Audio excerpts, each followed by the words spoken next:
Hi, my name is Asaf, and I'm a co-founder of the Solar Retina. The Solar Retina uses real PV data to provide certainty to utility companies to interconnect as much solar as possible on their grids. The SunShot is working. Solar prices are going down and deployment is going up. And utilities are beginning to worry about the effects of so much PV on their grids. They're concerned about reliability and stability. So much so that across the country, they're beginning to restrict solar deployment.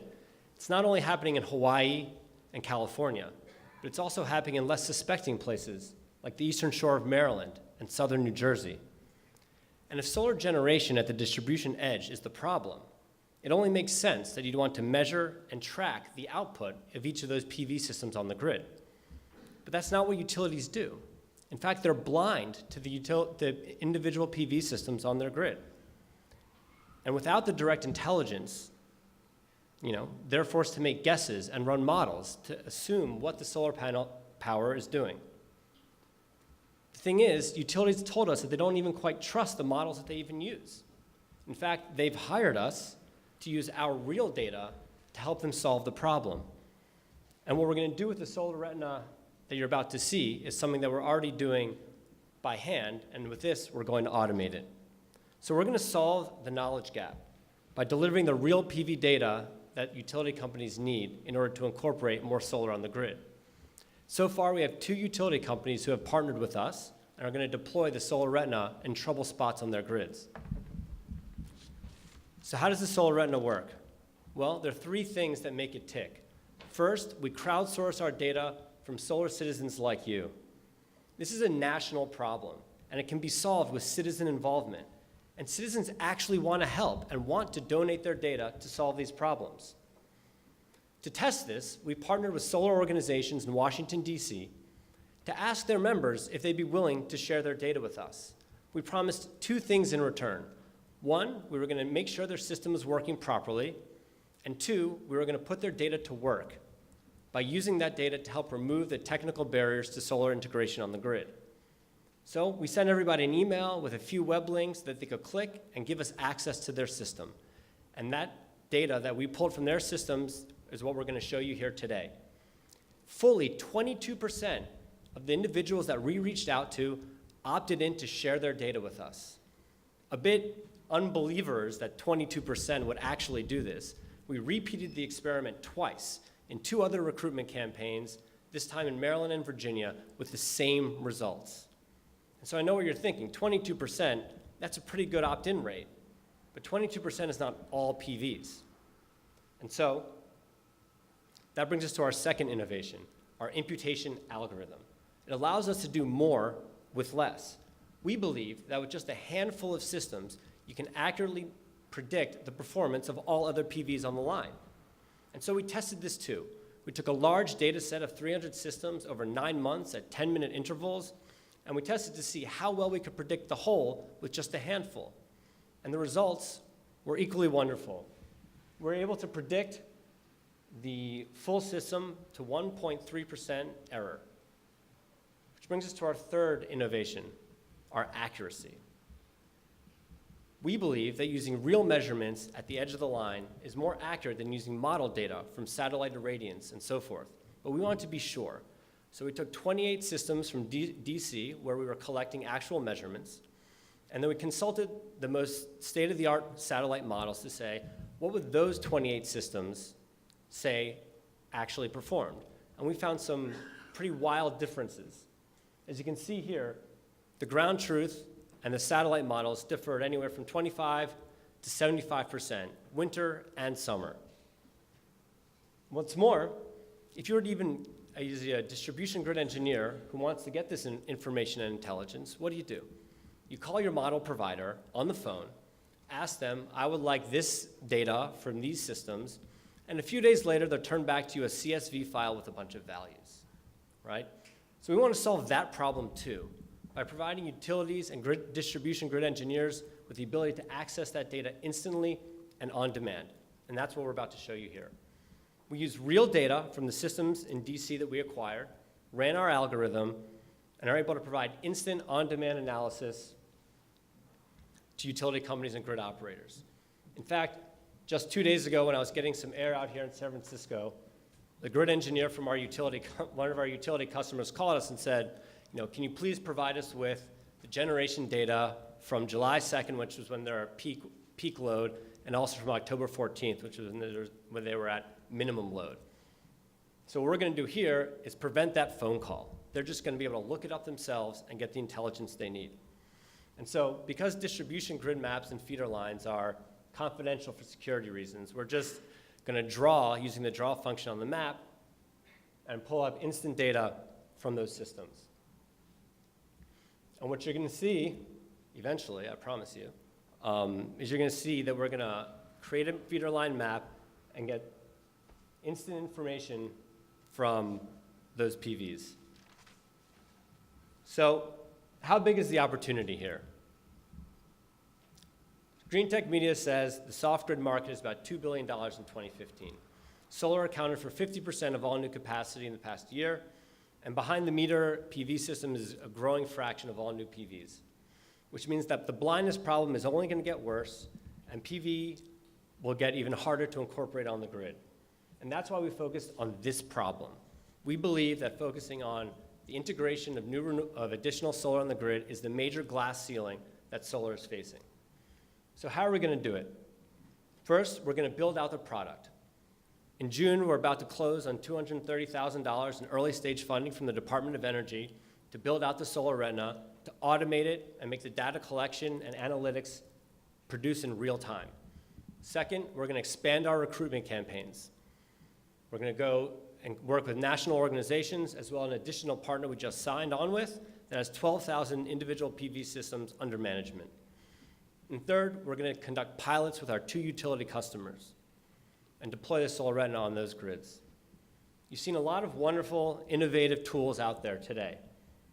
And what's going to happen if all of them work and we get more and more solar on the grid? I know exactly what's going to happen. We're going to see more of those red maps that we showed earlier, with PV being limited. We want to eliminate that as a problem.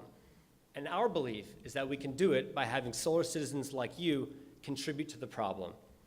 The good news is that we have 2 utility partners committed to signing on with us. And we're going to deploy the Retina on their grid. And now we will finally see the demo. This is live, so if that's any solace. Down there on the bottom right. All right, so this is real life data, 5-minute intervals, grouped from all those 30 PV systems that are on the grid. We're also able to show ramp rates, which capture their variability, which affect issues like voltage flicker. And the generation versus time will address issues like reverse power flow, so they can line up their low load days with the high generation days and see how close they were. Thank you very much.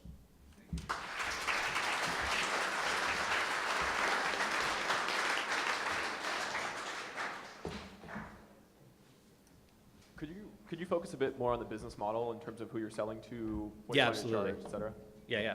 So our customers are investor-owned utility companies, and also public power companies as well. You'll see in your packet, I didn't want to disclose it here, but we have 2 utility companies who have signed on to work with us and deploy the Retina. The revenue model is going to... Are those paying contracts? One of them is a paying contract, and the other 2 are going to be beta testers. Okay. And we'll be able to build it with the money the early stage capital that we're receiving. So it's going to be a one-time setup fee to get us up on their grid, and then it'll be a monthly subscription fee to have access to the analysis. So the analysis part is great, but most of the inverter companies have APIs to get that data, and in several cases, consumers do not have access to that data necessarily for passing it to you to make some business out of it. Big companies like, I don't know, you can mention it like Solar City, Vivint Solar, all of them, they own that data. It's generation data. So why you're not taking the path to work with those companies? So, most solar citizens, people that own PV, have the ability to, give us access to their data, whether it's through Enphase or Solar Edge or Power One or any one of those other types of APIs, and they're built to do that. We chose to go directly to solar citizens because their interest is a little bit different than an installer's interest or a utility company's interest who has their own commercial goals in mind. And the problem that we're trying to solve is beyond just a commercial problem. It's a problem that faces any, it's a national issue. And solar citizens want to get involved, and they want a way to participate in that. And we found it, honestly, we just found it easier to get data from solar citizens than it was to navigate the world of SolarCity and Vivint of the world. So what I'm trying to say is that most of the people don't have access to that data to share it with you, because that's owned by the PPA company. PPA who gives the PPA contract to the consumer, they do not necessarily enable them to share that data with another entity who's going to build a competing business with them. Maybe in the models that you're thinking about, in our experience so far, folks that own and buy solar panels are able to share their data. They have access to it. Other people have access to it too, but they have access as well. It's the same challenge that a lot of these other companies today would be facing as well. You keep using the word owned. Are you people with PPAs or leases don't have that access? Is that right? They do. They do. Yes. Okay. I think it's fantastic. My question for you is: do you really need more money?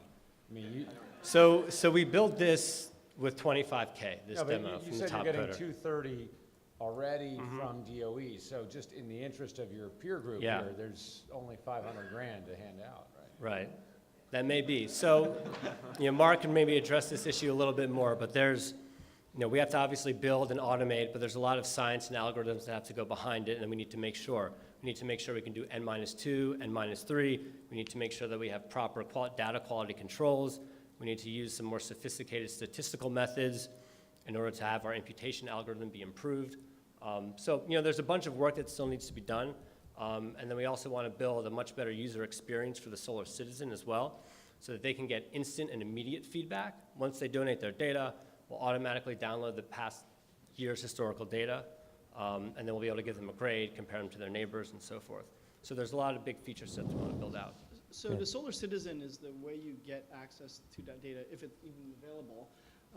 But the problem that you're trying to address is actually the grid integration, utility integration challenge. So that's right. Can you talk more about that as a potential revenue stream, and what solutions, what problems are you trying to solve with your capability? And then last question on that, have you talked to Cato Analytics? Have not talked to Cato Analytics. We've talked to a variety of utility companies, I don't know, maybe about a dozen or so. And so 2 of them have signed on with us, and they've kind of explained their main concerns right now, our voltage flicker and our reverse power flow. And so that's what we're addressing, at least initially. And we're also working with some grid modeling companies out there as well to use our data to feed their distribution circuit models. So we're starting there. We'll be able to it is modular, so we'll be able to build out analytics as we talk more and more with our customers and make sure we exactly address their needs. So that's really important, that we are going to continue to get the feedback loop from those customers. So I'm not P.T. Barnum, so I have a much more altruistic view of the world, but I actually think that there are limits on American altruism, and so solving certain problems in society are seen as important. I'm not sure where on the Americans' span of attention voltage flicker and reverse power flow. Right. But I don't. Agreed. I think you might be more concerned than most people. What solar citizens are concerned about is the fact that other people will not be able to put solar on their grid as well. Okay. Yeah, in Hawaii, right now there's a real challenge, obviously, in integrating the next solar home. And if 10 people on the end of a feeder hear that their neighbor, the 11th person, can't get solar, but they might be able to if they open up their data to you, they'll just look at it as solar integration. And it's a huge win if you can pull that off. Look, we were as skeptical as you were, right? 22% opt-in rate is, I don't know, what an average direct marketing campaign is, 1 or 2%. And so we repeated it, and we think that we can keep repeating that success. Okay, I look forward to you proving us wrong about. I do too. About it's gonna be. All right, thank you. Go get 'em.